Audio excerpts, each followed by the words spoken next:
అందరికీ వందనాలండి. అందరూ బాగున్నారు అనుకుంటున్నాను. ఇప్పటివరకు మనం యెహోషువ 1-5 అధ్యాయాలు చదువుకున్నాం. ఇజ్రాయేలీలు ఐగుప్తు బానిసత్వంలో నుండి విడిపించబడి వాగ్దాన దేశాన్ని ఎలా పొందుకుంటున్నారు అని మనం చదువుకుంటూ వస్తున్నాం. మోషే తర్వాత యెహోషువ ఇజ్రాయేలీల్ని వాగ్దాన దేశంలోనికి ఎలా నడిపిస్తున్నాడు అని మనం చదువుకుంటున్నాం. ఈ యెహోషువ పుస్తకం మొత్తాన్ని కూడా 3 భాగాలుగా మనం డివైడ్ చేయొచ్చు. ఒకటి, వీళ్ళు వాగ్దాన దేశంలోనికి ఎలా ప్రవేశించారు అనేది. రెండవది, వీళ్ళు వాగ్దాన దేశాన్ని ఎలా స్వాధీనపరుచుకున్నారు అనేది. మూడవది, వీళ్ళు వాగ్దాన దేశాన్ని ఎలా పంచుకున్నారు అనేది. వాగ్దాన దేశంలోనికి ఎలా ప్రవేశించారు అనేదాన్ని 1-5 అధ్యాయాల్లో మనం చదువుకుంటాం. ఇప్పటిదాకా మనం అదే కదా చదువుకున్నది. ఎర్ర సముద్రం ఎలా అయితే పాయలు చేయబడిందో యోర్దాన్ నది కూడా అలాగే ఆగింది. ఇజ్రాయేలీలు 6 నెలల మీద నడుచుకుంటూ వచ్చారు. వచ్చిన తర్వాత సున్నతి చేయించుకున్నారు, పస్కా పండుగ పాటించారు, రాహాబ్ అనే వేశ్య, ఇవన్నీ కూడా మనం చదువుకున్నాం. ఇదంతా కూడా వాగ్దాన దేశంలోనికి వీళ్ళు ఎలా ప్రవేశించారు అనే దానికి సంబంధించింది. అది ఒక పార్టు. స్వాధీనపరచుకోవడం, యుద్ధాలు, ఆ వాగ్దాన దేశం మొత్తాన్ని కూడా వీళ్ళు ఎలా స్వాధీనపరుచుకున్నారు అనేది 6వ అధ్యాయం నుండి 12వ అధ్యాయం వరకు మనం చూస్తాం. ఈ 12 గోత్రాల వాళ్ళు ఆ వాగ్దాన దేశాన్ని ఎలా డివైడ్ చేసుకున్నారు అనేది 12వ అధ్యాయం నుండి ఈ పుస్తకం చివరి వరకు మనం చదువుకుంటాం. మీరు ఒకసారి గమనించండి. కొన్ని సంవత్సరాలు జరిగిన సంఘటనలు, వీళ్ళు యుద్ధాలు అవన్నీ కూడా కొన్ని సంవత్సరాలు చేస్తారు. 7 సంవత్సరాలు 8 సంవత్సరాలు అలా చేస్తారు. ఆ సంవత్సరాలు జరిగిన యుద్ధాలని దేవుడు ఒక 5-6 అధ్యాయాల్లో చెప్పేసి మిగిలిందంతా కూడా మనుషులు ఎలా బ్రతకాలి ఎలా బ్రతకూడదు అని చెప్తున్నాడు. అంటే యుద్ధాలు కాదు, గెలిచామా లేదా, వాగ్దాన దేశాన్ని సంపాదించుకున్నామా లేదా అది ముఖ్యం కాదు.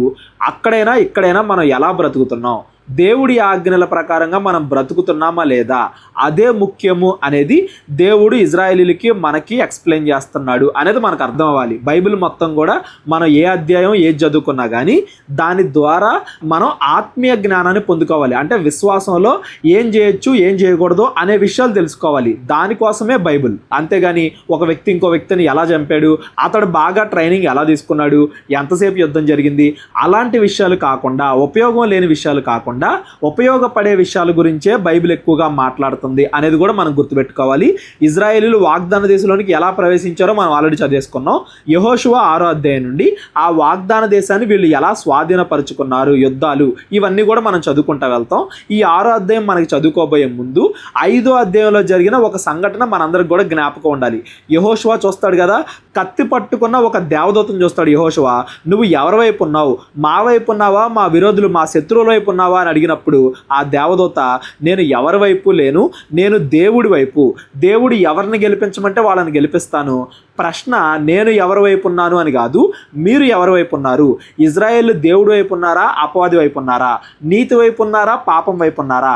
ఇజ్రాయేల్ ఎవరి వైపు ఉన్నారు అనేదే ప్రశ్న. దేవుడు మాత్రం న్యాయం వైపు ఉంటాడు. దేవుడు ఎవరిని గెలిపించమంటే దూత వాళ్ళని గెలిపించిద్ది అని మనం 5వ అధ్యాయం చివరిలో చదువుకున్నాం. అది కూడా మీరు గుర్తుపెట్టుకోండి. ఎందుకంటే ఈరోజు మనం చదవబోయే అధ్యాయాలన్నీ కూడా అది మీకు గుర్తుంటేనే బాగా అర్థమవుద్ది. ఈ 6వ అధ్యాయం నుండి మనం చదువుకుంటూ వెళ్దాం. ఆ కాలమున ఇజ్రాయేలీల భయము చేత ఎవడును వెలుపలికి పోకుండాను లోపలికి రాకుండాను యెరికో పట్టణ ద్వారములు గట్టిగా మూసివేయబడెను. ఆ ఇజ్రాయేలు ఎప్పుడు వస్తారా అని చెప్పేసి ఆ యెరికో పట్టణం చుట్టూ ఉన్న పెద్ద పెద్ద గోడలు గట్టిగా మూసారు. అంటే ఎవరికి లోపలికి వెళ్ళటానికి లేదు, ఎవరో బయటకు వస్తానికి లేదు. ఇజ్రాయేళ్ల భయం చేత, అంటే దేవుడు ఇలా చేస్తున్నాడు. మొన్నే కదా చూశారు ఆ యోర్దాన్ నది మధ్యలో ఆగిపోవడం, ఎండిపోవడం. అది చూసి వాళ్ళకి ఇంకా భయం కలిగింది. ఆ యెరికో పట్టణం చుట్టూ ఉండే ప్రాకారం, ఆ చుట్టూ నుండే గోడ గట్టిగా మూసివేయబడింది.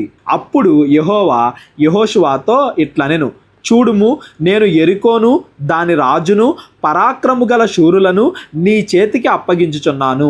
మీరందరూ యుద్ధ సన్నద్ధులై పట్టణమును ఆవరించి ఒక మారు దాని చుట్టూ తిరగవలెను. అలాగూ 6 దినములు చేయుచూ రావలెను. 7 యాజకులు పొట్టేలు కొమ్ము బోరలను పట్టుకొని ముందుగా నడవవలెను. 7వ దినమున మీరు 7 మార్లు పట్టణము చుట్టూ తిరుగుచుండగా ఆ యాజకులు బోరలను ఊదవలెను. మనం ముందే చదువుకున్నాం కదా, పొట్టేలు కొమ్ములతో దేవుడు బోరలు చేయించాడు అని చెప్పేసి. యుద్ధం మొదలవుతుంది అని సమరశంఖం లాగా అవన్నీ కూడా ఊదడానికి ఆ బోర్లు చేయించాడు కదా. మీరు ఆ బోర్లు పట్టుకుని ఆ 7 యాజకులతో కూడా ఇజ్రాయెల్ సైన్యం మొత్తం కూడా ఆ యెరికో పట్టణం చుట్టూ ఉన్న గోడ చుట్టూ తిరగాలి. అలా రోజుకు ఒకసారి తిరగాలి. అంటే 6 రోజులకు 6 సార్లు తిరగాలి. 7వ రోజు మాత్రం ఆ ఒక్క రోజే 7 సార్లు తిరగాలి. ఆ బోర్లు వదాలి. అలా చేస్తే ఏం జరిగిద్ది? మానక ఆ కొమ్ములతో వారు ధ్వని చేయుచుండగా మీరు బోర్ల ధ్వని వినినప్పుడు జనులందరూ ఆర్భాటముగా కేకలు వేయవలెను. అప్పుడు ఆ పట్టణ ప్రాకారములు కూలును గనుక జనులు తమ ఎదుటికి చక్కగా ఎక్కుదురనెను. యుద్ధాలు లేవు, ఏం లేవు, పెద్ద పెద్ద మిషన్లు తీసుకెళ్ళి ఆ గోడలను పగలగొట్టండి అనట్లేదు.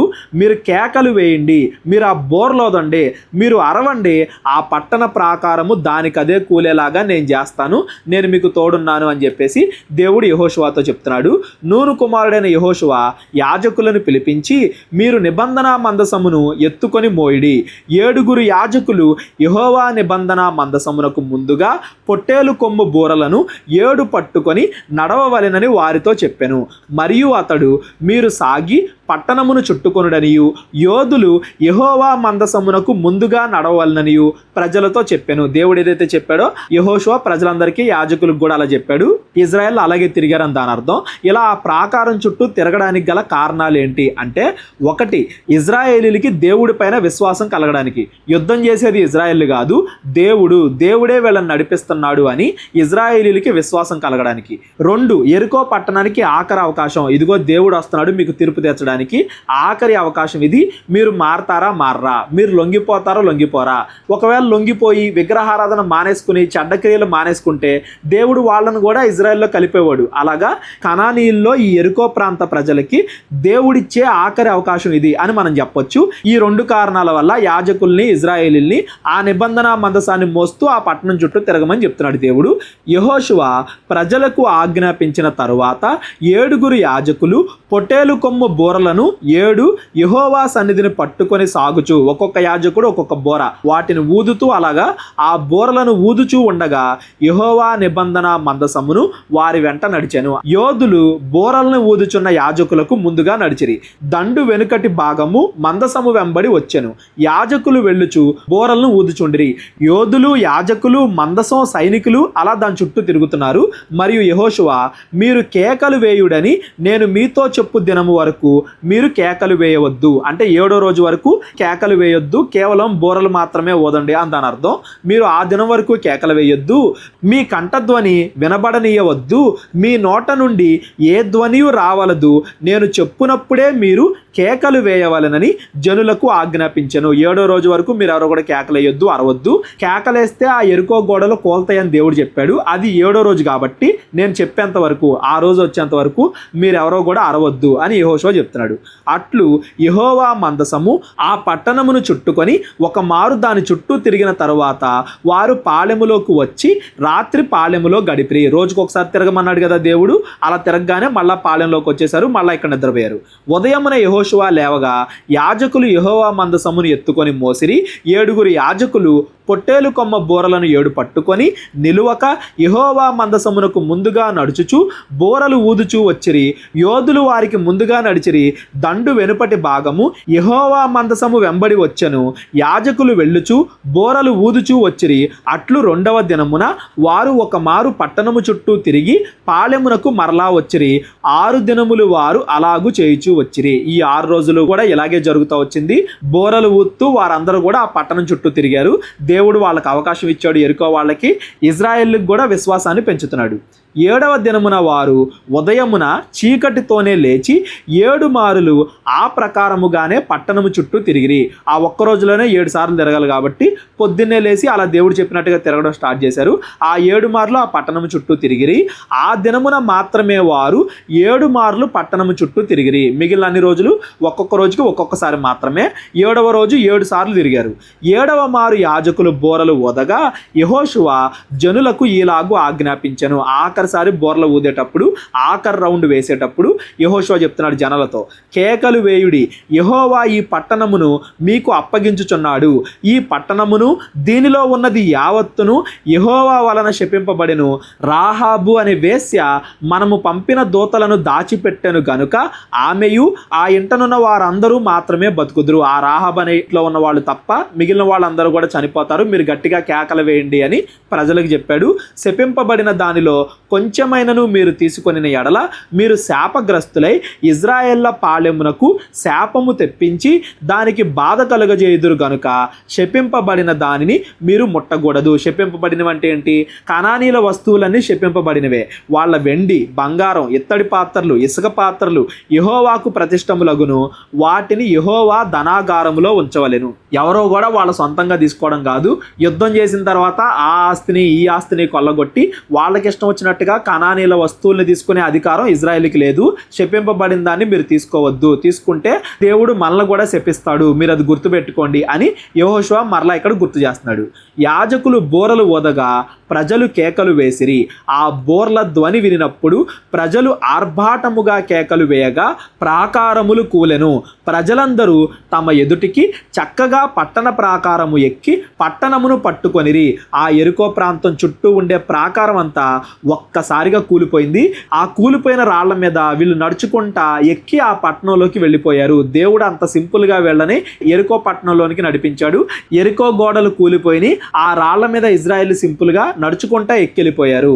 వారు పురుషులనేమి స్త్రీలనేమి చిన్న పెద్దలను అందరినీ, ఎద్దులను, గొర్రెలను, గాడిదలను, ఆ పట్టణములోని సమస్తమును కత్తివాత సంహరించిరి. అయితే యెహోషువ ఆ వేశ్య ఇంటికి వెళ్ళి మీరు ఆమెతో ప్రమాణము చేసినట్లు ఆమెను ఆమె కలిగిన వారందరినీ అక్కడి నుండి తోడుకొని రండని దేశమును వేగు చూసిన 2 మనుషులతో చెప్పగా, అంతకుముందు ఎవరైతే రాహాబ్ అనే ఆవిడ ఇంటికి వెళ్ళారో, ఎవరినైతే ఆవిడ కాపాడిందో వాళ్ళని సైన్యాన్ని యెహోషువ పంపిస్తున్నాడు.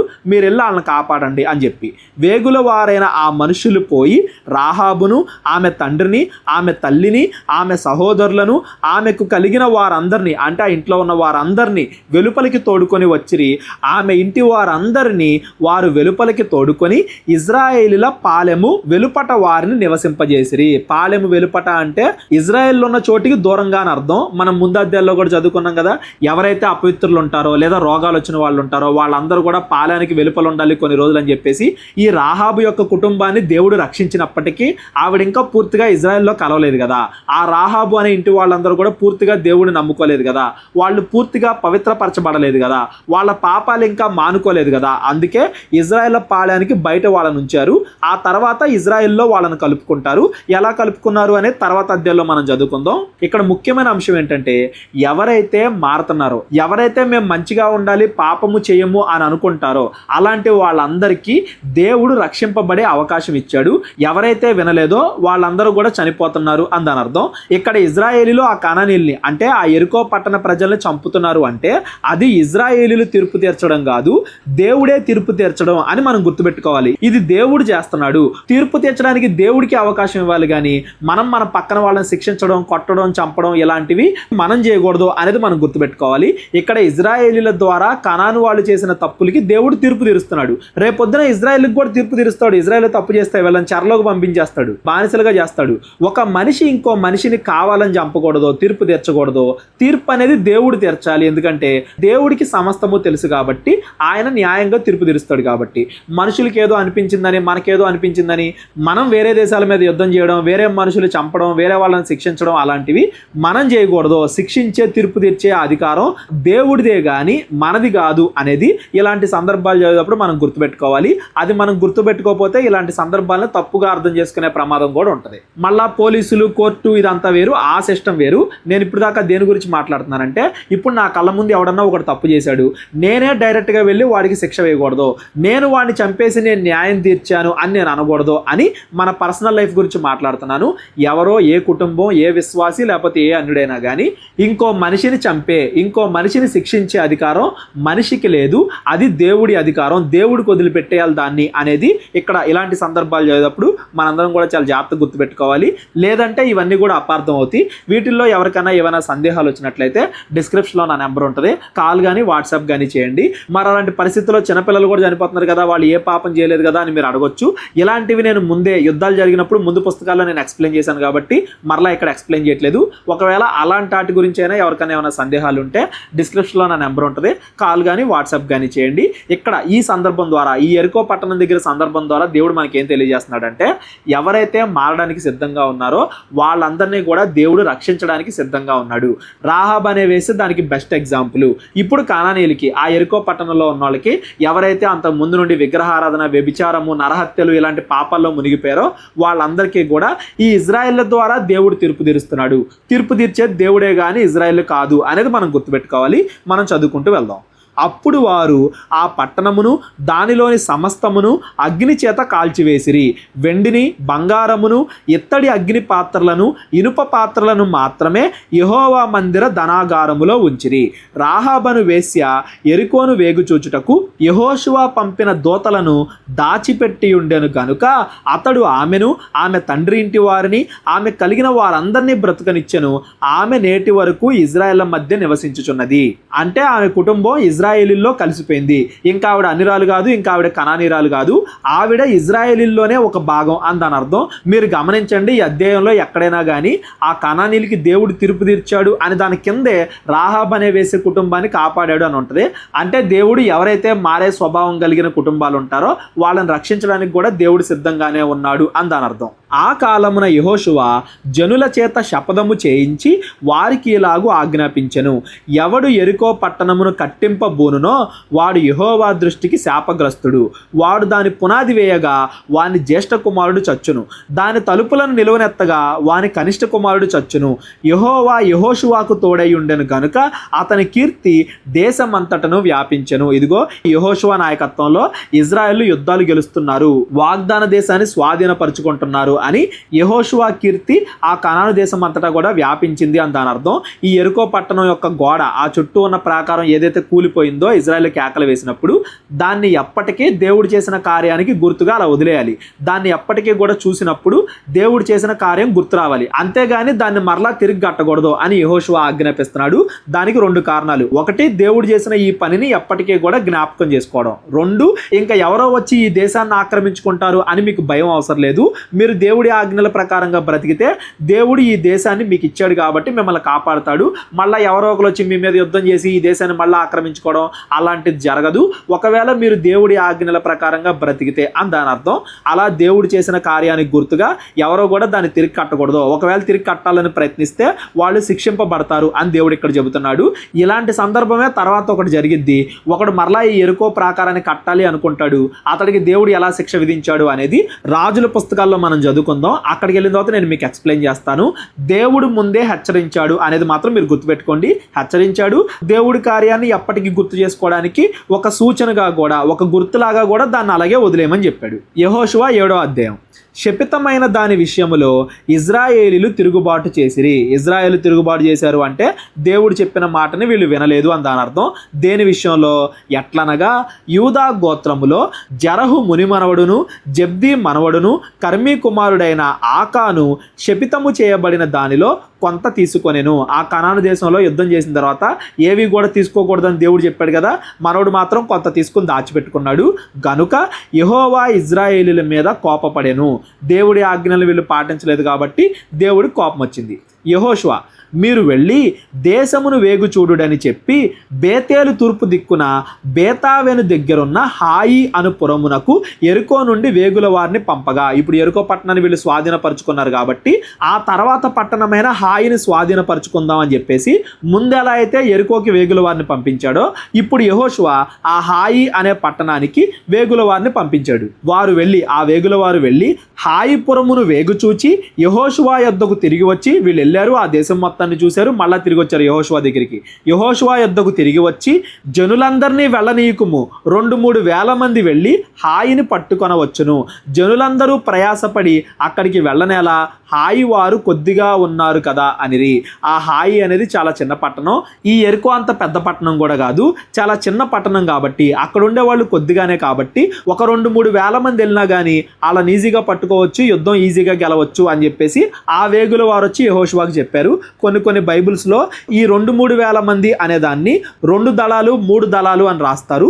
ఒక దళము అంటే 1000 మంది సైనికులు అనేది మీరు గుర్తుపెట్టుకోండి. ట్రాన్స్లేషన్ బట్టి ఉంటుంది. 2-3 వేల మంది అన్నా కానీ 2-3 దళాలు అన్నా కానీ 2 ఒకటే అనేది మీరు గుర్తుపెట్టుకోండి. నెక్స్ట్, కాబట్టి జనులలో ఇంచుమించు 3,000 మంది అక్కడికి వెళ్ళిరి గాని వారు హాయి ఎదుట నిలవలేకపోయిరి. యుద్ధానికి వెళ్ళారు, 3,000 మంది వెళ్ళారు, అయినప్పటికీ ఆ చిన్న పట్టణాన్ని కూడా వీళ్ళు ఓడించలేకపోయారు.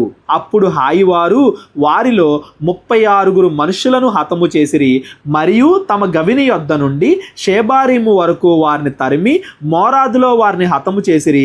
కాబట్టి జనుల గుండెలు కరిగి నీరైపోయాను. యుద్ధం ఓడిపోయారు. 36 మంది అక్కడే చచ్చిపోయారు. 36 మంది అంటే 3 దళాలు అని చెప్పాడు కదా, ఒక్కో దళానికి 12 మంది. ఇజ్రాయెల్ తప్పు చేశారు అంటానికి గుర్తుగా ఒక్కో దళానికి 12 మంది, 3 దళాలు 3,000 మంది వెళ్ళారు కదా, 1000 మందికి 12 చొప్పున 36 మంది చనిపోయారు. అంటే దేవుడు తీర్చే తీర్పే అందని అర్థం. ఎరికో పట్టణం పెద్ద పట్టణం, దాని మీద యుద్ధాన్ని గెలిచారు. చిన్న పట్టణం హాయి, దాని మీద యుద్ధాన్ని ఓడిపోయారు. ఇది దేవుడు తీర్చే తీర్పే అని ఇజ్రాయెల్కి అర్థమయ్యేలాగా దేవుడు చేశాడు. ఆ యుద్ధానికి వెళ్ళిన వాళ్ళందరూ కూడా హతము చేయబడ్డారు. యెహోషువ తన బట్టలు చింపుకొని తానును ఇజ్రాయేళ్ల పెద్దలను సాయంకాలము వరకు యెహోవా మందసం ఎదుట నేల మీద ముఖములు మోపుకొని తమ తలల మీద ధూళి పోసుకొనుచు, అంటే బాధపడుతూ ఏడుస్తూ దేవుడికి ప్రార్థన చేస్తున్నారు.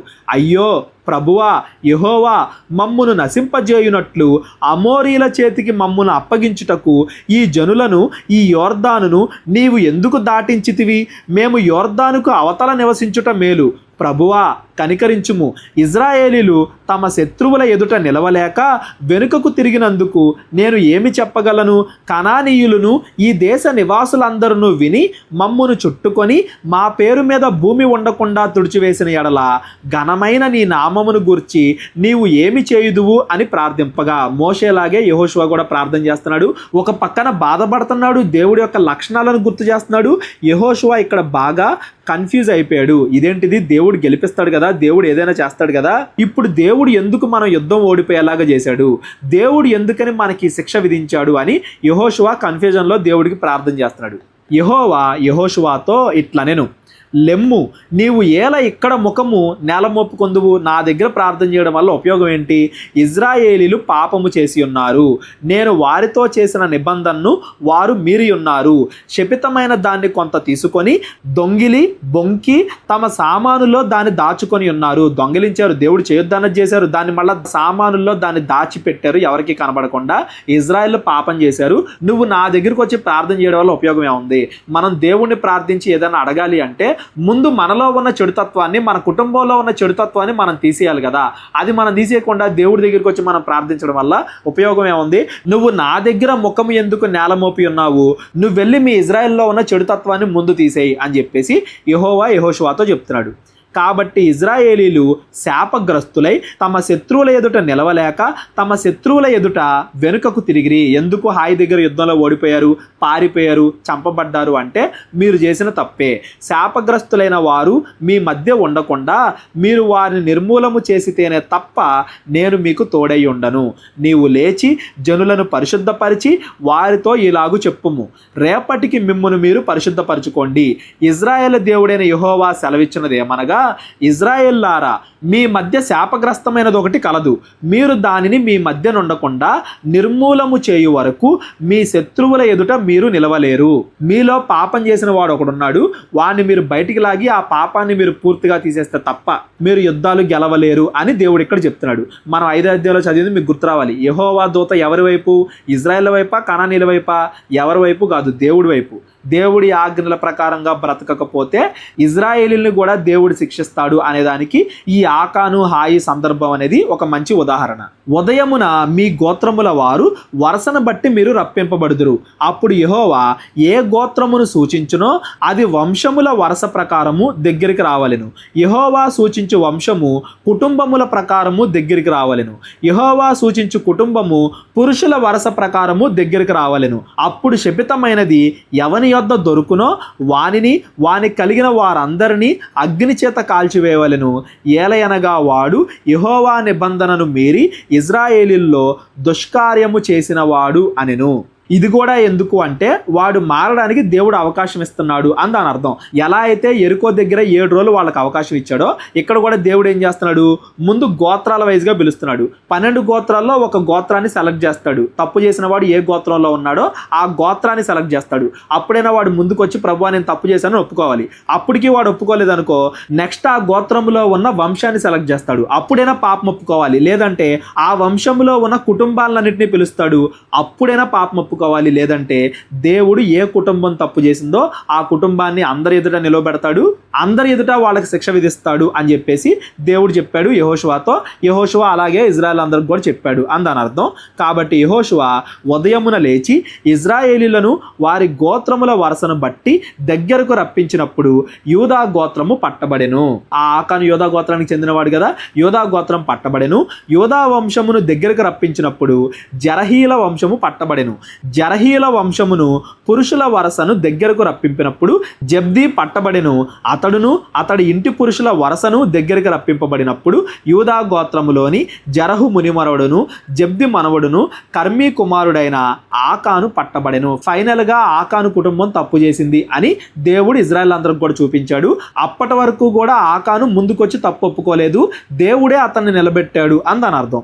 అప్పుడు యెహోషువ ఆకానుతో, నా కుమారుడా, ఇజ్రాయేలు దేవుడైన యెహోవాకు మహిమను చెల్లించి ఆయన ఎదుట ఒప్పుకొని నీవు చేసిన దాన్ని మరుగు చేయక నాకు తెలుపమని నిన్ను వేడుకొనుచున్నాను అని చెప్పగా, ఇక నువ్వు దాచిపెడతానికి ఏం లేదు, దేవుడు డైరెక్ట్గా చెప్పేశాడు నువ్వు పాపం చేశావని. ఏం చేశావు అని చెప్పేసి ఆకాను అడిగాడు యెహోషువ. ఆకాను యెహోషువతో, ఇజ్రాయేలీల దేవుడైన యెహోవాకు విరోధముగా నేను పాపము చేసినది నిజము. దేవుడు చెప్పేశాడు కదా, ఇప్పుడు ఒప్పుకోక తప్పట్లేదు, ఒప్పుకుంటున్నాడు.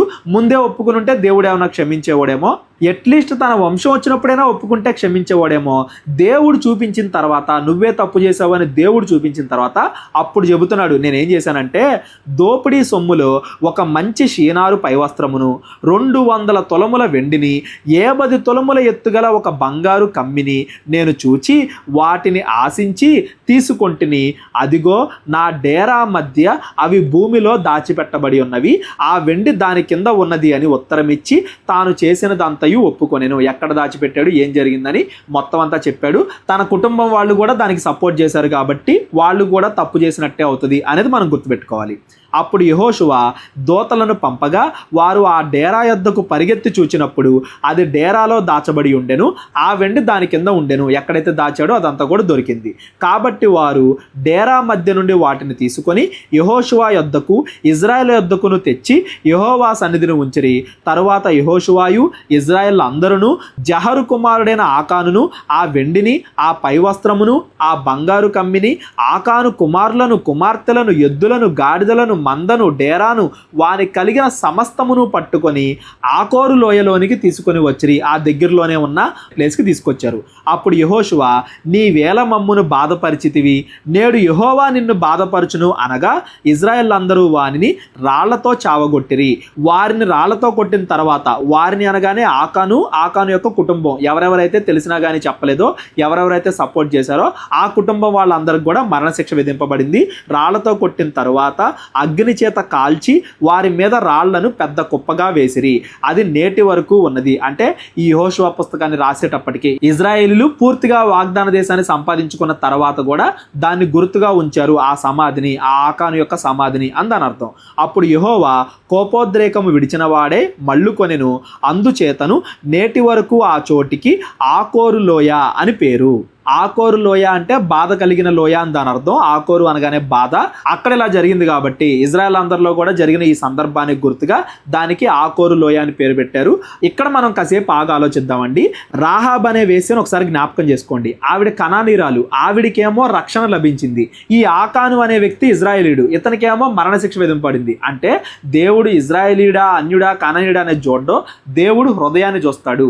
ఎవరైతే మారాలి అన్న మనసు కలిగిన వాళ్ళు ఉంటారో వాళ్ళని వాళ్ళని దేవుడు రక్షిస్తాడు, ఎవరైతే పాపంలో మునిగిపోతారో వాళ్ళని దేవుడు శిక్షిస్తాడు అనేది మనకు గుర్తుండాలి. కనానీరాలు రక్షింపబడింది, ఆవిడ కుటుంబం రక్షింపబడింది. ఇజ్రాయేలీయుడు ఆకాను శిక్షింపబడ్డాడు, అతని కుటుంబం శిక్షింపబడింది.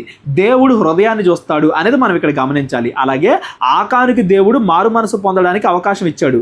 గోత్రము, వంశము, కుటుంబం అన్ని చోట్ల దేవుడు అవకాశం ఇచ్చాడు, అయినప్పటికీ మారలా. అంటే దాని ఉద్దేశం ఏంటంటే ఈ భూమి మీద దేవుడు మనకు అవకాశం ఇచ్చినప్పుడే మనం చేసిన పాపాలకి మనం పశ్చాత్తాపడాలి. దేవుడు ఎదుట పశ్చాత్తాపడి క్షమాపణ పొందుకోవాలి. మనం చనిపోయేంత వరకు మనం మారకపోతే, పాప క్షమాపణ మనం చనిపోయేంత వరకు పొందుకోకపోతే, దేవుడు అనగా యేసుక్రీస్తు వారు ప్రపంచం అందరికీ తెలిసేలాగా, అంతకుముందు పుట్టిన వాళ్ళకి, ఇక ముందు పుట్టబోయే వాళ్ళకి, పుట్టి చచ్చిపోయిన వాళ్ళకి అందరికీ కూడా తెలిసేలాగా మహాసభ ఆయన రాకడ సమయంలో ఆయన తీర్చే తీర్పు దగ్గర మన పాపాలు అందరికీ తెలిసేలాగా ఆయన వెల్లడిపరుస్తాడు. రహస్యమందు మనం చేసినవి అందరికీ తెలిసేలాగా ఆయన బహిరంగంగా చెప్తాడు. అప్పుడు ఇంకా మనం ఒప్పుకున్న దానివల్ల ఉపయోగం ఏముంది? భూమి మీద మనకి సమయం ఉన్నప్పుడే మనం ఒప్పుకోవాలి, పశ్చాత్తాపడాలి, మారు మనసు పొందాలి, పాప క్షమాపణ పొందాలి అనేది ఈ ఆకాను యొక్క సందర్భం ద్వారా, ఈ హాయి అనే ప్రాంతం దగ్గర యుద్ధం సందర్భంగా మనందరికీ కూడా ఈ విషయాలు అర్థం అవ్వాలి, ఎప్పటికీ గుర్తుండాలి. యెహోషువ 8వ అధ్యాయాన్ని కూడా ఈరోజు మనం చదువుకుందాం. 9వ అధ్యాయం నుండి రేపొద్దున మనం చదువుకుందాం. మరియు యెహోవా యెహోషువతో ఇట్లా, నేను భయపడకుము, జడియకుము, యుద్ధ సన్నద్ధులై వారిని అందరినీ తోడుకొని హాయి మీదకి పొమ్ము. చూడుము, నేను హాయి రాజును, అతని జనులను, అతని పట్టణములను, అతని దేశమును నీ చేతికి అప్పగించుచున్నాను. ఇప్పుడు మీలో ఉన్న చెడుని మీరు తీశారు కాబట్టి ఇజ్రాయేల్ని నేను ఇప్పుడు గెలిపిస్తాను. యుద్ధం మీరు వెళ్ళండి, భయపడకుండా వెళ్ళండి, హాయి మీదకి యుద్ధాన్ని నేను మీకు వాళ్ళని అప్పగిస్తాను, మీరు గెలిచేలా చేస్తాను అని చెప్పేసి దేవుడు యెహోషువతో చెప్తున్నాడు. నీవు యెరికోకును దాని రాజునకును ఏమి చేసితివో అదే హాయికిని దాని రాజుకును చేసేదవు. అయితే దాని సొమ్మును, పశువులను మీరు కొల్లగా దోచుకొనవలెను. పట్టణపు పడమటి వైపున మాటుగాండ్లను ఉంచుము. యెహోషువాయు యోధులందరూ హాయి మీదకి పోవలెను అని ఉండగా, యెహోషువ పరాక్రము గల 30,000 మంది శూరులను ఏర్పరిచి రాత్రివేళ వారిని పంపి వారికి ఆజ్ఞాపించినదేమనగా, దేవుడే ఒక ఐడియా చెప్పాడు. ఏమనంటే, పట్టణపు పడమటి వైపున సైన్యం దాగి ఉండాలి, ఎవరికి కనబడకుండా వాళ్ళు చాటుగా ఉండాలి, సమయం వచ్చినప్పుడు యుద్ధం చేయాలని చెప్పేసి దేవుడే యెహోషువకి ఐడియా చెప్పాడు. యెహోషువ దేవుడు చెప్పినట్టుగా 30,000 మంది శూరులను ఏర్పరిచి ఆ పట్టణమునకు పడమటి వైపున మీరు దాన్ని పట్టుకొని చూచుచూ పొంచి ఉండవలెను. పట్టణమునకు బహుదూరమునకు వెళ్ళక మీరందరూ సిద్ధపడి ఉండుడి. నేనును నాతో కూడా ఉన్న జనులందరూ పట్టణమునకు సమీపించదము. అంటే ఇజ్రాయెల్ని 2 భాగాలు చేస్తున్నాడు ఇజ్రాయెల్ సైన్యాన్ని. 30,000 సైనికులేమో ఒక చోట దాగి ఉండాలి, ఎవరికి కనబడకుండా ఉండాలి. మిగిలిన వాళ్ళలో కొంతమంది పట్టణాన్ని డైరెక్ట్గా సమీపిస్తాము. వారు మునుపటి వలె మమ్మును ఎదుర్కొనుటకు బయలుదేరి రాగా మేము వారి ఎదుట నుండి నిలువలేక పారిపోదుము. అంతకుముందు ఎలా అయితే యుద్ధం చేసినప్పుడు పారిపోయామో ఇప్పుడు కూడా అలాగే మేము పారిపోతాం. ఆ హాయి వాళ్ళు ఏం చేస్తారు, అంతకుముందు వీళ్ళని చంపాం కదా అని చెప్పేసి ఇప్పుడు కూడా వెనకాల వస్తారు, తరుముతారు, చంపుదామని. ఆ టైంలో మీరు రండి, వాళ్ళు ముందుకెళ్ళటానికి దారి ఉండదో, వెనక్కి వెళ్ళటానికి దారి ఉండదో, ఎటు వెళ్ళలేక మధ్యలో చిక్కుకుపోతారు, అప్పుడు వాళ్ళతో యుద్ధం చేయొచ్చు అని చెప్పేసి ఒక ప్లాన్ అనమాట. మునుపటి వలె వీరు మన ఎదుట నిలువలేక పారిపోవుదురు అని వారు అనుకొని మేము పట్టణము యొద్ద నుండి వారిని తొలగి రాజేయు వరకు వారు మా వెంబడి బయలుదేరి వచ్చెదరు. మేము పరిగెడతాం కాబట్టి మా వెనకాలే వారు కూడా వస్తారు. మేము వారి ఎదుట నిలవక పారిపోయినప్పుడు మీరు పొంచిండుట మాని లేచి పట్టణమును పట్టుకొనుడి. మీ దేవుడైన యెహోవా మీ చేతికి దాన్ని అప్పగించును.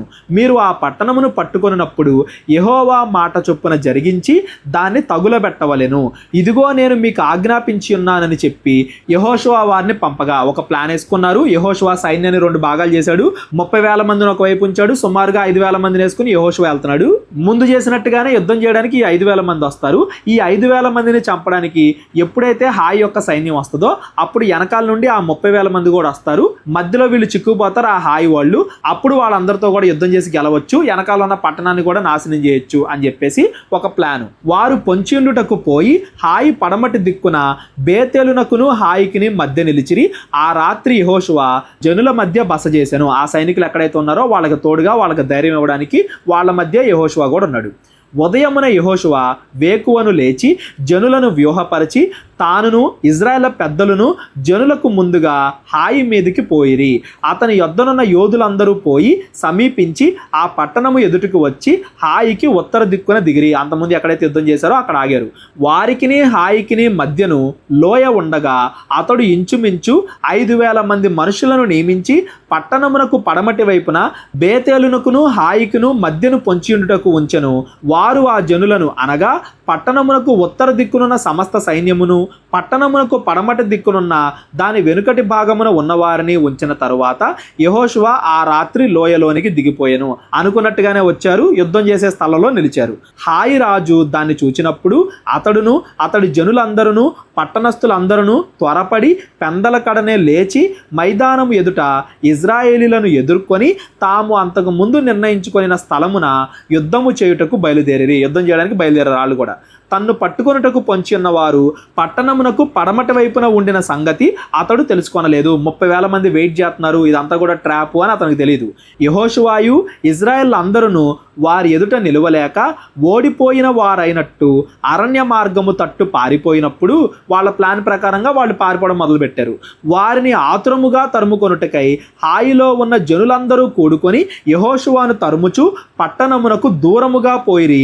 ఇజ్రాయేలీలను తరుముటకు పోనివాడు ఒకడును హాయిలో గాని బేతేల్లో గాని మిగిలి ఉండలేదు. ఒక్కడు కూడా మిగలకుండా అందరూ వెళ్ళారంట. ఎందుకంటే అంతకుముందు ఓడించాం కాబట్టి ఇప్పుడు కూడా వీళ్ళని ఓడిస్తాము, ఖచ్చితంగా మనమే గెలుస్తాము, మనం తక్కువ మంది అయినా కానీ మన బాహుబలం గొప్పది కాబట్టి అంతకుముందు ఎలా అయితే ఇజ్రాయెల్ని మనం గెలిచామో ఇప్పుడు కూడా మనం అలాగే గెలుస్తాం అన్న నమ్మకంతో వాళ్ళ వెనకాల పరిగెత్తారు. వారు గవిని వేయక పట్టణమును విడిచి ఇజ్రాయేళ్లను తరమబోయి ఉండిరి. అందరూ వెళ్ళిపోయారు కాబట్టి ఆ పట్టణానికి ఎంట్రన్స్ కూడా తెరిచే ఉంది, ఖాళీగా ఉంది. అప్పుడు యెహోవా యెహోషువతో ఇట్లా నేను నీవు చేత పట్టుకొనిన ఈటెను హాయి వైపుగా చాపుము, పట్టణమును నీ చేతికి అప్పగింతును. అంతటా యెహోషువ తన చేతనున్న ఈటెను ఆ పట్టణం వైపు చాచెను. ఇజ్రాయేల్ ఎంతమంది సైనికులు ఉన్నా కానీ దేవుడు సహాయం ఉంటేనే వాళ్ళు యుద్ధం గెలుస్తారు అంటానికి ఇది ఒక గుర్తు. ఎంతసేపు అయితే యెహోషువ తన ఈటెను అలా ఎత్తుపట్టుకుంటాడో అంతసేపు ఇజ్రాయేల్ గెలుస్తూనే ఉంటారు యుద్ధం అని దాని అర్థం.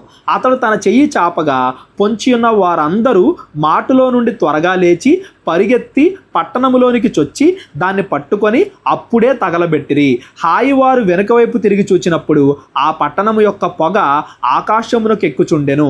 అప్పుడు అరణ్యమునకు పారిపోయిన జనులు తిరిగి తమ్మును తరుముచున్న వారి మీద పడుచుండ్రి. ఇటువైపు నుండి వీళ్ళు మళ్ళీ వెనక్కి తిరిగి యుద్ధం చేస్తున్నారు, అటువైపు నుండి వాళ్ళు అక్కడ పట్టణాన్ని దోచుకుంటున్నారు. గనుక ఈ తట్టైనను ఆ తట్టైనను పారిపోవుటకు వారికి వీలు లేకపోయెను. పొంచి ఉన్న వారు పట్టణమును పట్టుకొని ఉండుటయు పట్టణపు పొగ ఎక్కుచుండుటయు యెహోషువాయు ఇజ్రాయెల్ అందరినూ చూచినప్పుడు వారు తిరిగి హాయిని హతము చేసిరి. తక్కిన వారు పట్టణములో నుండి బయలుదేరి వారికి ఎదురుగా వచ్చిరి. అట్లు ఈ తట్టు కొందరు ఆ తట్టు కొందరు ఉండగా హాయి వారు ఇజ్రాయేళ్ల నడుమ చిక్కుబడిరి గనుక ఇజ్రాయేళ్లు వారిని హతము చేసిరి. వారిలో ఒకడును మిగులలేదు, ఒకడును తప్పించుకొనలేదు. వారు హాయి రాజును ప్రాణముతో పట్టుకొని యెహోషువ యొద్దకు తీసుకొని వచ్చిరి. అంటే యుద్ధం గెలిచారు, యుద్ధం అయిపోయింది, హాయి రాజు పట్టబడ్డాడు, ఆ సైనికులందరూ కూడా చనిపోయారని దాని అర్థం. ఎరుకో దగ్గరేమో ఒక్క లైన్లో చెప్పేశాడు ఏమని, ఇజ్రాయెల్ యుద్ధం చేశారు అందరూ కూడా చనిపోయారు అని. ఈ హాయి దగ్గర మాత్రం యుద్ధం ఎలా జరిగింది, వీళ్ళ ప్రణాళిక ఏంటి అని ఇంత డీటెయిల్డ్గా దేవుడు ఎందుకు చెప్పాడు అంటే ఎరుకో ప్రజలు వాళ్ళ చుట్టూ ఉన్న ప్రాకారాన్ని చూసి గర్వపడుతున్నారు. ఇంత పెద్ద గోడ ఉంది కదా చైనా వాళ్ళలాగా, దీన్ని దాటి ఎవడో రాలేడులే, దీన్ని దాటి మనల్ని ఎవడో కూడా ఓడించలేరులే అని చెప్పేసి దాన్ని చూసి గర్వపడుతున్నారు. కాబట్టి దేవుడు ఆ గోడను కూలగొట్టాడు. కనానీయులు ఎన్ని తప్పులు చేసినప్పటికీ ఆ తప్పుకి శిక్షింపబడకుండా వాళ్ళ చుట్టూ ఎంత పెద్ద గోడ కట్టుకున్నప్పటికీ దేవుడు దాన్ని బద్దలు కొట్టి వాళ్ళని శిక్షిస్తాడు అనే దానికి గుర్తుగా అక్కడ ప్రాకారం ఆ చుట్టూ ఉండే గోడ పడిపోవడం గురించి మనం ఎక్కువగా చదువుకున్నాం. అదే ఈ హాయి దగ్గర వీళ్ళు వాళ్ళ బాహుబలాన్ని యుద్ధ విద్యల్ని నమ్ముకునేవాళ్ళు. మేము తక్కువ మంది అయినా ఎక్కువ మంది అయినా మాకు వచ్చినట్టుగా యుద్ధం చేయడం ఎవరికి రాదు, మాకున్నంత బలం ఇంకెవరికి లేదు అని దాని ప్రకారంగా వీళ్ళు గర్విస్తున్నారు. కాబట్టి వాళ్ళకే వాళ్ళ లెక్కలోనే దేవుడు సమాధానం చెప్తున్నాడు. ఈ హాయి వాళ్ళు దేని చూసి గర్వపడుతున్నారో అదే విధంగా వాళ్ళని నాశనం చేశాడు. ఎరుకో వాళ్ళు దేని చూసి గర్వపడుతున్నారో అదే విధంగా వాళ్ళకి బుద్ధి చెప్పాడు.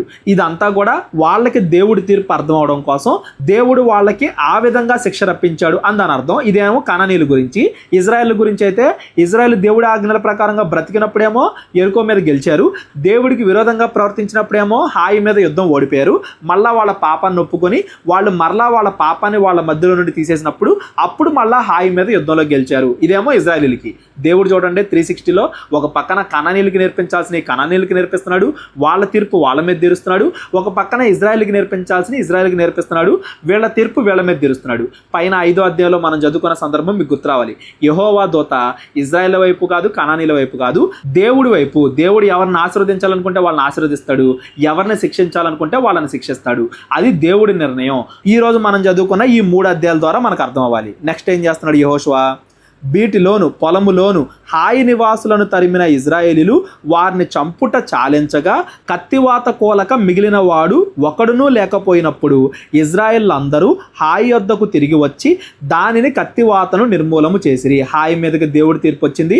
అంతకుముందు వాళ్ళు ఎన్ని పాపాలు అయితే చేశారో విగ్రహారాధన పేరిట, విగ్రహారాధన, మనుషుల్ని బలి ఇవ్వడం, న్యాయం లేకపోవడం, ఇలాంటి కారణాల వల్ల ఆ హాయికి దేవుడు తీర్పు తెచ్చాడు. దేవుడు అంతేనండి, ఎప్పుడైనా కానీ ఎక్కడైతే ఎక్కువగా చెడు జరుగుతుందో వేరే వాళ్ళని ఉపయోగించుకుని వీళ్ళకి తీర్పు తీరుస్తూ ఉంటాడు.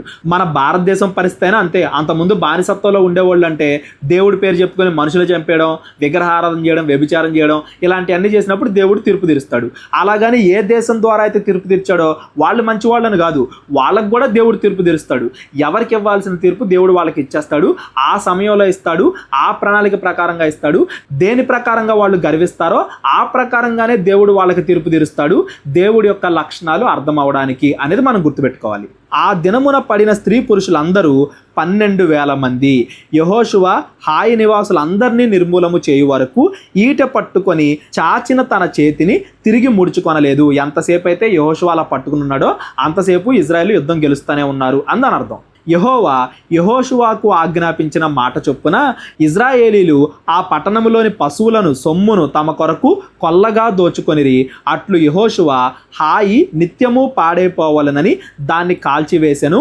నేటి వరకు అది అట్లే ఉన్నది. నేటి వరకు అంటే ఈ యెహోషువ పుస్తకం రాసే సమయానికి, అంటే ఇజ్రాయేల్ గోత్రాలందరూ కూడా ఆ వాగ్దాన దేశంలో స్థిరపడిన సమయానికి ఆ హాయి కాలిపోయిన గుర్తులు ఇంకా అలాగే ఉన్నాయి అందని అర్థం. యెహోషువ హాయి రాజును సాయంకాలం వరకు మాను మీద వేలాడదీశాను. పొద్దుగుంకుచున్నప్పుడు సెలవీయగా జనులు వాని శవమును మాను మీద నుండి దించి ఆ పురద్వారం ఎదుట పడవేసి దాని మీద పెద్ద రాళ్ల కుప్ప వేసిరి. అది నేటి వరకు ఉన్నది. ఆ హాయి రాజు యొక్క సమాధి కూడా ఇజ్రాయేలీలు వాగ్దాన దేశాన్ని పూర్తిగా స్వతంత్రించుకున్నప్పుడు అది అక్కడే ఉంది అందని అర్థం. ఆ హాయి రాజును ఏం చేశారు? ఇల్లు సిలువేశారు. మాను మీద వేలాడదీయడం అంటే సిలువేయడం. మోషే ధర్మశాస్త్ర గ్రంథములో రాయబడిన ప్రకారము యెహోవా సేవకుడైన మోషే ఇజ్రాయేలీలకు ఆజ్ఞాపించినట్లు యెహోషువ ఇజ్రాయేల్ దేవుడైన యెహోవా నామమున బలిపీఠమును ఇనప పనిముట్లు తగిలింపని కారురాళ్లతో ఏబాలు కొండ మీద కట్టించెను. మనం ద్వితీయోపదేశ కాండలో చదువుకున్నాం కదా, 27, 28 ఆ అధ్యాయాల్లో. పెద్ద పెద్ద రాళ్లతో బలిపీఠాలు కట్టి ఆ కొండల మీద దేవుడి యొక్క ఆజ్ఞలు రాయాలి. ఒక కొండ మీద ఏమో దేవుడి యొక్క శాపవచనాలు రాయాలి, ఇంకో కొండ మీద ఏమో దేవుడి యొక్క దీవెనా వచనాలు రాయాలి. అవన్నీ కూడా బయటికి గట్టిగా చదవాలి, ఉత్తర ప్రత్యుత్తరాల టైప్లో. అక్కడ బలి అర్పించాలి. ఇవన్నీ దేవుడు ఏవైతే చెప్పాడో మోషే ద్వారా ధర్మశాస్త్రంలో, అవన్నీ కూడా యెహోషువ ఇక్కడ నెరవేరుస్తున్నాడు, ఇక్కడ చేస్తున్నాడు, వాటిని పాటిస్తున్నాడు అని దాని అర్థం. సహజంగా ఉండే రాళ్లతోనే అవి చేశారు కానీ ఇనప పనిముట్లు వాటికి తగలనీయలేదు అనేది కూడా మనం గుర్తుపెట్టుకోవాలి. దాని మీద వారు యెహోవాకు దహన బలులను సమాధాన బలులను అర్పించితిరి. మోషే ఇజ్రాయేళ్లకు రాసి ఇచ్చిన ధర్మశాస్త్ర గ్రంథమును ఒక ప్రతిని అతడు అక్కడ రాళ్ల మీద రాయించెను.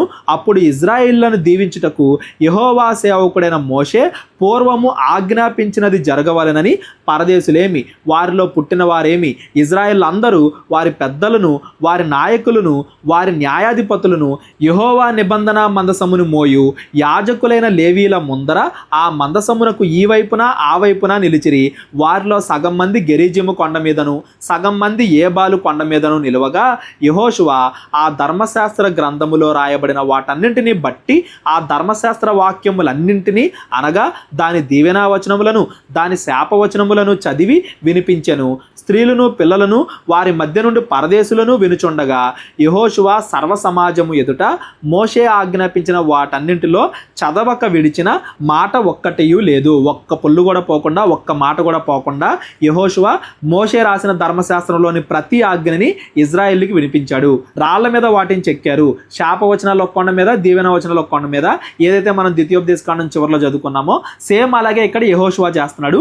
దేవుడు చెప్పిన ఆజ్ఞల ప్రకారంగా పాటిస్తున్నాడు అని దాని అర్థం. ఇలా ఇజ్రాయేలు దేవుడు చెప్పిన ఆజ్ఞల ప్రకారంగా పాటిస్తే, దేవుడి ఆజ్ఞలు ఎప్పటికప్పుడు జ్ఞాపకం చేసుకుంటూ ఉంటే, మంచిగా బ్రతుకుతూ ఉంటే దేవుడు వీళ్ళకి తోడుంటాడు. లేదా వీళ్ళు ఏదైనా పాపం చేస్తే వీళ్ళకి తీర్పు తీరుస్తాడు అని దాని అర్థం. వీళ్ళ మధ్యలో పరదేశులు కూడా ఉన్నారు అనేది కూడా మీరు గమనించాలి. ఆ పరదేశుల్లోనే రాహాబు, ఆవిడ యొక్క కుటుంబం, ఎరికోలో కానీ హాయిలో కానీ ఎవరైనా కానీ ఇజ్రాయెల్లో కలవాలి, దేవుడిచ్చిన ఆజ్ఞల ప్రకారంగా వాళ్ళు కూడా పాటిస్తాము అని మారడానికి ఎవరెవరైతే సిద్ధంగా ఉంటారో అలాంటి వాళ్ళను కూడా ఈ పరదేశుల లెక్కలో మనం చేర్చొచ్చు.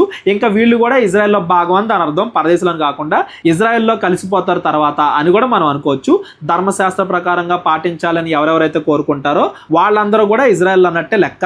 ఇంకా వీళ్ళ యుద్ధాలు ఎలా జరిగాయి, కొంతమంది మారారు, కొంతమంది మారలేదు, కనానీయులు, ఇజ్రాయెల్లు, ఇవన్నీ కూడా యెహోషువ 9వ అధ్యాయం నుండి రేపొద్దున మనం చదువుకుందాం. ఈ రోజు మనం చదువుకున్న ఈ 3 అధ్యాయాల్లో కూడా ఇజ్రాయెల్ వైపు నుండి ఆలోచిస్తే వీళ్ళు తప్పు చేస్తే దేవుడు వీళ్ళని శిక్షిస్తాడు, వీళ్ళు మంచిగా ఉంటే దేవుడు వీళ్ళకి తోడుంటాడు, యుద్ధాలు గెలిపిస్తాడు అనేది ఇజ్రాయెల్ వైపు నుండి. కనానీల వైపు నుండి అయితే వాళ్ళు దేన్ని చూసి అయితే ఎక్కువగా గర్వపడుతున్నారో దాన్ని బట్టే దేవుడు వాళ్ళని శిక్షిస్తాడు, వాళ్ళకే మారడానికి అవకాశం ఇస్తాడు. ఎవరైతే మారాలని కోరుకుంటారో వాళ్ళని రక్షిస్తాడు, ఎవరైతే మారరో వాళ్ళు చేసిన తప్పులను బట్టి వాళ్ళని శిక్షిస్తాడు అనేది ఈ రోజు చదువుకున్న ఈ 3 అధ్యాయాల్లో మనకు అర్థం అవ్వాలి. మనం నిన్న మాట్లాడుకున్నాం గిల్గాలు దగ్గర దేవుడు చేసిన అద్భుత కార్యానికి గుర్తుగా 12 రాళ్లను వాళ్ళు నిలబెట్టాలి అని చెప్పేసి గిల్గాలు గురించి మనం చదువుకున్నాం. ఈ రోజేమో ఆకాను యొక్క సమాధి గురించి చదువుకున్నాం, ఆకోరు లోయ అని చెప్పేసి. ఇవన్నీ కూడా దేవుడు చేసిన విషయాలు. ఇజ్రాయేలులు ఎప్పటికీ కూడా జ్ఞాపకం పెట్టుకోవాలి, ఆ గుర్తులను బట్టి గుర్తు చేసుకుంటా ఉండాలి, వాళ్ళ తరతరాలకి కూడా గుర్తు చేయాలి అన్న ఉద్దేశంతో ఒక సూచనలుగా, ఒక గుర్తులుగా దేవుడు వీటిని ఇజ్రాయేల్కి పెడుతున్నాడు అనేది మనకు అర్థం అవ్వాలి. ఈ రోజు మనం చదువుకున్న ఈ 3 అధ్యాయాల్లో ఎవరికైనా ఏదైనా డౌట్ ఉన్నట్లయితే డిస్క్రిప్షన్లో నా నెంబర్ ఉంటుంది, కాల్ కానీ వాట్సాప్ కానీ చేయండి. యెహోషువ 9వ అధ్యాయం నుండి రేపొద్దున మనం చదువుకుందాం. అందరూ మా పరిచర్య గురించి ప్రార్థించండి. ప్రేరేపణ కలిగిన వాళ్ళు మీ కానుకల ద్వారా మా పరిచర్యను బలపరచండి. అందరికీ వందనాలు. దేవుడు మిమ్మల్ని అందరినీ కూడా దీవించి ఆశీర్వదించును గాక. అందరికీ వందనాలండి. కేవలం 30 వీడియోస్లో బైబిల్ నేర్చుకోండి అనే ఎంతో విలువైన ఈ కోర్స్ జస్ట్ ₹1 మీకు కావాలి అంటే మీ పేరు, మీ ఊరు ఈ నెంబర్కి వాట్సాప్ చేయండి. ఈ కోర్సులో ఏ విషయాలు ఉంటాయో ముందుగానే తెలుసుకోవడానికి ఈ వీడియో పాస్ చేసి టాపిక్స్ అన్నీ చదువుకోండి. క్రైస్తవులందరూ ఈ బైబిల్ కోర్స్ వినాలి అని మేము కోరుకుంటున్నాం. అందరినీ దేవుడు దీవించును గాక. ఆమెన్.